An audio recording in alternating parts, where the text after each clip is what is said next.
안녕하세요. 영파남입니다. 저는 영화를 팝니다. 그리고 파헤칩니다. 오늘 제가 팔아볼 영화는 군체입니다. 오늘은 첫 영상이니 서론을 조금 길게 가져가 볼까 합니다. 제가 유튜브를 하게 된 계기부터 채널에 대한 설명을 해보려고 합니다.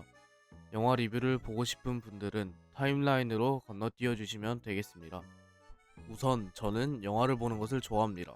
그리고 영화 리뷰를 유튜브에서 찾아보는 것도 좋아합니다. 그러던 중 요즘 영화 리뷰들은 비판을 위주로 한다는 사실을 발견했습니다. 물론 비판을 하는 것이 나쁜 것이라고 전혀 생각하지 않습니다. 오히려 어느 정도의 비판은 필요하다고 생각합니다. 그러나 저는 색다른 영상을 만들어 보고 싶었습니다. 그리고 그때 저의 지인이 평론가들에게도 평이 좋지 않고 대중들에게도 별로 평이 좋지 않았던 작품을 재밌게 보았다는 것이 생각났습니다. 그래서 이 채널을 만들게 되었습니다. 무슨 뜻이냐면 모두가 별로라고 하는 작품도 누군가에게는 좋은 작품이 될 수 있구나를 알았다는 것이죠. 제 채널은 영화의 장점을 위주로 리뷰하며 이 작품은 이런 분들과 맞을 것이다 하며 영화를 추천해주는 채널이 될 것입니다. 짧게 단점을 알려주고 장점을 위주로 알려주며 보시는 분들에게 취향에 맞는 영화를 찾아주는 것이죠.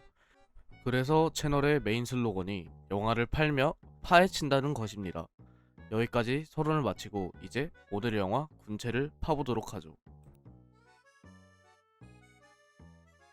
우선 저는 영화를 추천하려는 의도로 영상을 만들기 때문에 기본적으로는 스포일러를 최소한으로 하지만 리뷰이기에 일부분 스포일러가 들어갈 수 있습니다. 강한 스포일러가 나오는 부분은 미리 알려드리도록 하죠. 그럼 먼저 군체의 줄거리를 알려드리겠습니다. 서울 도심의 초고층 빌딩에서 정체불명의 집단 감염 사태가 발생합니다. 건물은 순식간에 봉쇄되고 그 안에 있던 사람들은 그대로 고립되어 버리죠. 권세정과 생존자들은 점점 진화하는 감염자들을 피해 자신의 몸에 백신을 주입했다고 신고한 서영철을 찾아 탈출을 시도합니다. 하지만 상황은 점점 더 예측할 수 없게 변해가고 서영철은 감염자들을 앞세워 생존자들 앞을 막아서게 됩니다. 과연 생존자들은 무사히 탈출할 수 있을까요? 여기까지가 줄거리입니다. 이 영화는 우선 좀비 영화입니다. 연상호 감독님의 네 번째 좀비 영화이죠. 그래서 연상호 감독님의 비슷한 좀비 영화라고 생각할 수 있지만 그렇진 않습니다. 이 점에 대해 설명하기 전에 우선 간단하고 짧게 이 영화의 단점들을 설명하겠습니다. 우선 첫 번째로 등장인물들이 다소 평면적이고 기능적으로 활용이 됩니다. 생존자 무리의 대부분 캐릭터는 너무 전형적이며 금방 알 수 있고 거기서 더 변하지 않습니다. 두 번째로 스토리 또한 평면적입니다. 새로운 무언가보다는 부산행에 그것을 떠올리게 만들죠. 이 정도가 간단한 단점이라고 생각합니다. 그럼 이제 장점에 대해 말해보도록 하죠. 단점을 보고 등장인물과 스토리가 아쉬우면 영화가 별로일 수밖에 없지 않나 싶을 수 있지만 그렇진 않습니다. 우선 이 영화의 가장 큰 장점은 좀비와 관련되어 있습니다.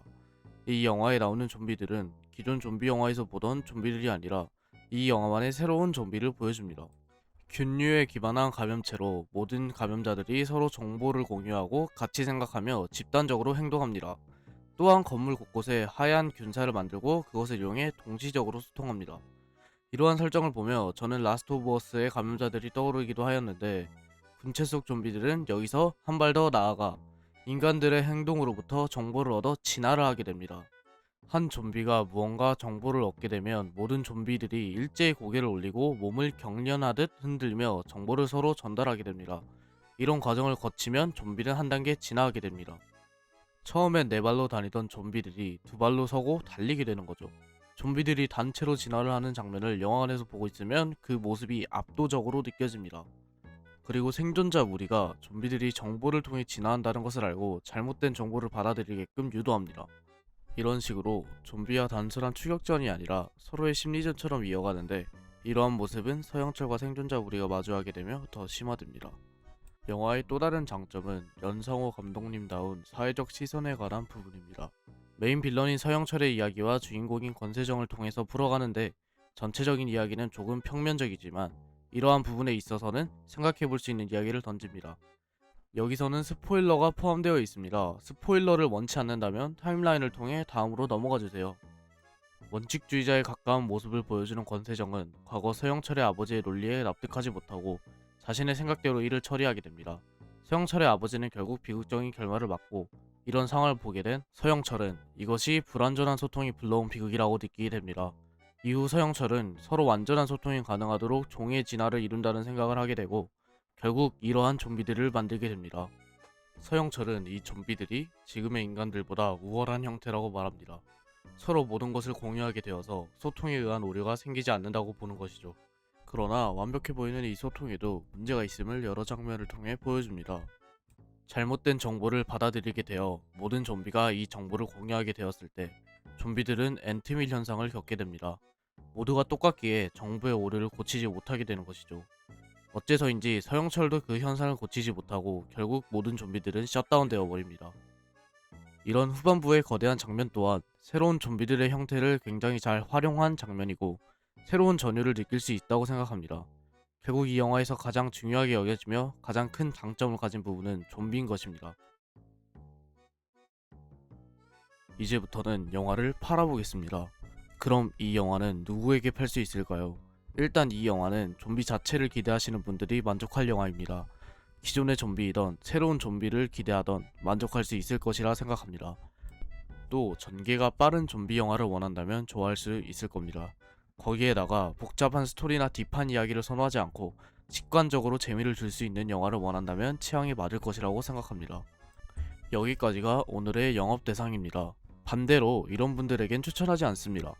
우선 캐릭터들과 각본의 완성도를 중요하게 보시는 분들에게는 좋은 영화가 될 수 없을 것이라고 생각합니다. 조금 더 오락성에 초점을 맞춘 영화이기 때문에 저런 부분들은 아쉽게 느껴집니다. 마지막으로 영업 보고서를 올려보겠습니다.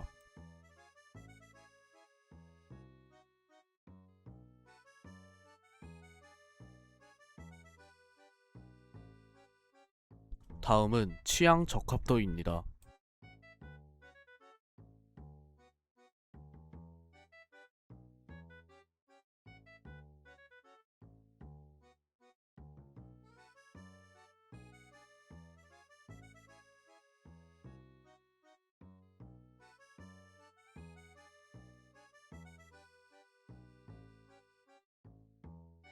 첫 영상이라 부족한 점이 있을 수 있지만 끝까지 봐주신 분들에게 정말 감사합니다. 기본적인 대본부터 녹음, 편집까지 부족했던 것 같아서 죄송합니다. 새로운 걸 시도하는 게 정말 힘드네요. 이렇게 오늘 영상을 마무리하겠습니다. 재밌으셨다면 구독, 좋아요 부탁드립니다. 그럼 다음 영상으로 돌아오겠습니다.